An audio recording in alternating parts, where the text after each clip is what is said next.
بسم اللہ الرحمن الرحیم۔ السلام علیکم معزز طلباء کرام، آپ سب کیسے ہیں؟ آج ہم نور الانوار کے سبق نمبر 416 کو پڑھیں گے۔ آج کے ہمارے سبق کا عنوان ہے چھٹی وجہ فاسد کا بیان۔ جیسا کہ استدلالات کی 5 وجوہ فاسدہ کی تفصیل ہم سن چکے ہیں، تو استدلال کے جو غلط طریقے میں سے جو 5واں طریقہ ہے، چھٹا طریقہ ہے، اس کی آج ہم تفصیل سنیں گے۔ تو آج کے ہمارے سبق کی عبارت وقیل الکلام المذکور للمدح او الذم لا عموم له سے شروع ہوتی ہے۔ تو آئیے سب سے پہلے ہم آج کے سبق کی عبارت پڑھتے ہیں، اس کا ترجمہ کرنے کے بعد اس کی وضاحت کی طرف بڑھیں گے۔ مصنف علی رحمہ لکھتے ہیں وقیل الکلام المذکور للمدح او الذم لا عموم له وان کان اللفظ عاما، اور کہا گیا ہے کہ جو کلام مدح یا مذمت کے لیے ذکر کیا گیا ہو اس کے لیے عموم نہیں ہوتا اگرچہ لفظ عام ہو۔ وَهَذَا هُوَ الْوَجْهُ السَّادِسُ مِنَ الْوُجُوهِ الْفَاسِدَةِ فَلَا يَكُونُ عِنْدَهُمْ قَوْلُهُ تَعَالَى إِنَّ الْأَبْرَارَ لَفِي نَعِيمٍ وَإِنَّ الْفُجَّارَ لَفِي جَحِيمٍ مِمَّا يُسْتَدَلُّ بِهِ على حال كل بر وفاجر بل على من نزل في حقهم فقط والباقي يقاس عليهم أو يثبت بنصف آخر۔ اور یہ وجوہ فاسدہ میں سے چھٹی وجہ فاسد ہے، لہذا ان کے نزدیک اللہ تبارک و تعالیٰ کے فرمان ان الابرار لفی نعیم و ان الفجار لفی جحیم سے ہر نیکوکار اور ہر بدکار کے حال پر استدلال نہیں کیا جائے گا، بلکہ اس سے صرف انہی لوگوں پر استدلال کیا جائے گا جن کے حق میں یہ کلام نازل ہوا، اور باقی لوگوں کو ان پر قیاس کر لیا جائے گا یا پھر دوسری نص سے ثابت ہوگا۔ وَعِنْدَنَا هَذَا فَاسِدٌ لِأَنَّ اللَّفْظَ دَالٌ عَلَى الْعُمُومِ فلا ينافيه دلالته على المدح والذم أيضا، فحينئذ يجوز أن يتمسك بعموم قوله تعالى والذين يكنزون الذهب والفضة الآية على وجوب الزكاة في حلي النساء وَإِنْ كَانَ وَارِدًا فِي قَوْمٍ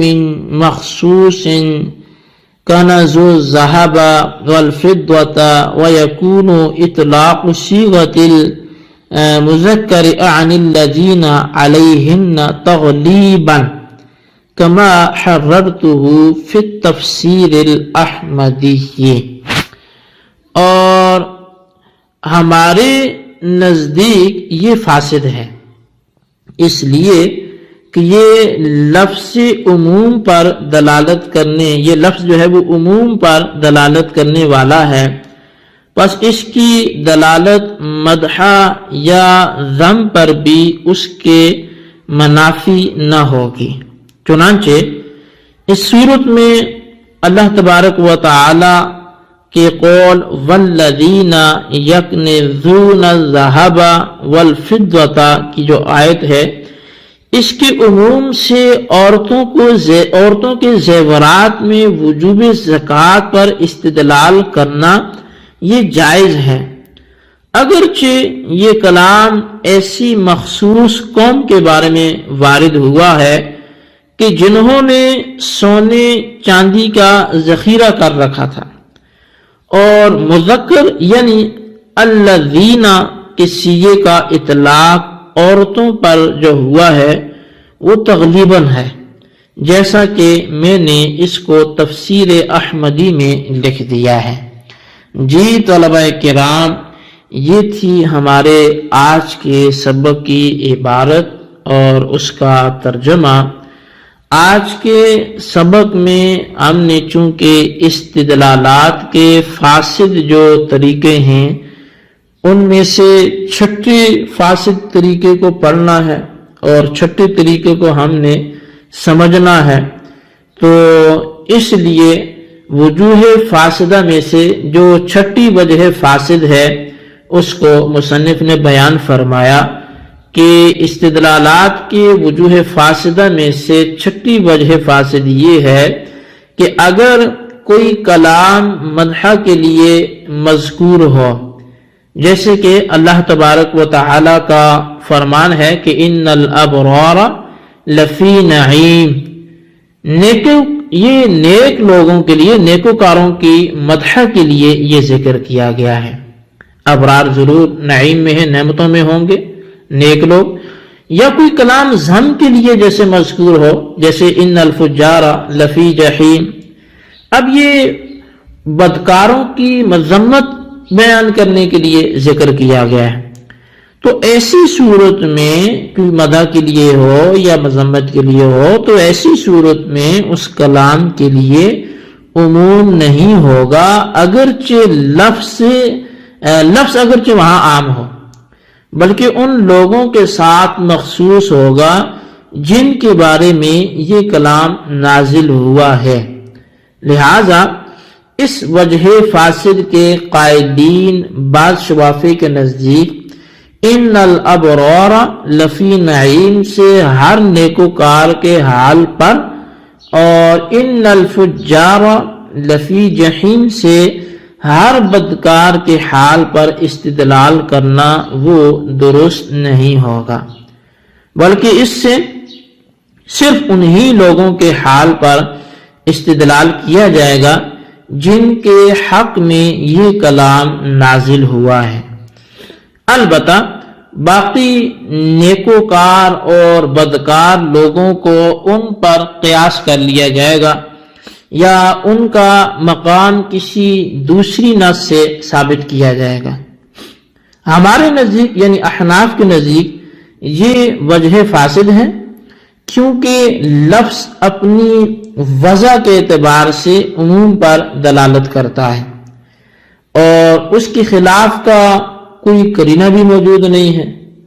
اور جب تک حقیقت پر عمل کرنا ممکن ہوتا ہے تو یہ طے شدہ بات ہے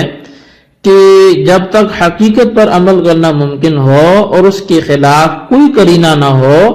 تو حقیقت پر عمل کرنا واجب ہوگا۔ لہذا یہاں بھی حقیقت یعنی لفظ کے عموم پر عمل کرنا یہ واجب ہے، اور مدح اور ذم پر دلالت جو ہے چونکہ عموم کے منافی بھی نہیں ہے، اس لیے بھی یہ کلام اپنے عموم پر دلالت کرے گا۔ پس جب وہ کلام جو مدح اور ذم کے لیے مذکور ہو عام ہے تو باری تعالیٰ کے قول والذین یکنزون الذھب والفضة کے عموم سے عورتوں کے زیورات میں وجوب زکوٰۃ پر استدلال کرنا یہ جائز ہوگا۔ اگرچہ یہ آیت ایسی مخصوص قوم کے بارے میں نازل ہوئی ہے جنہوں نے چاندی اور سونے کو ذخیرہ کر رکھا تھا اور اس کی زکوٰۃ ادا نہیں کرتے تھے، یہ آیت پوری طرح جو ہے وہ اس طرح ہے کہ والذین یکنزون الذھب والفضة ولا ينفقونها فی سبیل اللہ فبشرہم بعذاب علیم، کہ وہ لوگ جو اپنے سونے اور چاندی کو ذخیرہ اندوزی کرتے ہیں اور اللہ کی راہ میں انہیں خرچ نہیں کرتے تو آپ ان کو عذاب علیم کی خوشخبری سنا دیں۔ اب لغت میں کنز کے معنی دفینہ کے ہیں، لیکن یہاں یہ معنی مراد نہیں ہے بلکہ زکوٰۃ نہ دینا مراد ہے، اور اس پر قرینہ ولا ينفقونها فی سبیل اللہ ہے، کیونکہ نفقہ مفروضہ سے مراد زکوٰۃ ہے، اور وعید مال مدفون پر نہیں ہے بلکہ اس مال پر ہے جس کی زکوٰۃ نہ دی گئی ہو، خواہ وہ مدفون ہو یا غیر مدفون ہو۔ اور وَيَكُونُ اطلاق صیغت سے ایک اعتراض کا جواب دیا جا رہا ہے، اور اس کا حاصل یہ ہے کہ آیت میں الذین کا صیغہ مذکر ہے، پس اس میں عورتیں کیسے داخل ہو جائیں گی؟ تو اس کا جواب وہی ہے کہ مذکر الذین کے صیغے کا اطلاق عورتوں پر تقریباً کیا گیا ہے، جیسا کہ تفسیر احمدی میں بھی اس کی وضاحت مذکور ہے۔ جی طلبہ کرام، یہ تھی ہمارے آج کے سبق کی عبارت ترجمہ، اس کی وضاحت، اس کو اچھی طرح سمجھیں، اس کو خلاصے کو ضرور رجسٹر پر لکھیں، بالخصوص ان سوالات کے جوابات دیں۔ سوال نمبر 1 یہ ہے کہ والذین یکنزون الذھب والفضة کی آیت کا شان نزول کیا ہے، وہ تحریر کریں۔ اور سوال نمبر 2 یہ ہے کہ یکون اطلاق صیغت سے کون سے اعتراض کا جواب دیا جا رہا ہے اور وہ کیا ہے، اس کو بھی تحریر کریں۔ اللہ تبارک و تعالیٰ سے دعا ہے جو کچھ ہم نے پڑھا سنا اسے یاد رکھنے کی توفیق نصیب فرمائے، آمین بجاہ نبی الامین صلی اللہ علیہ وسلم۔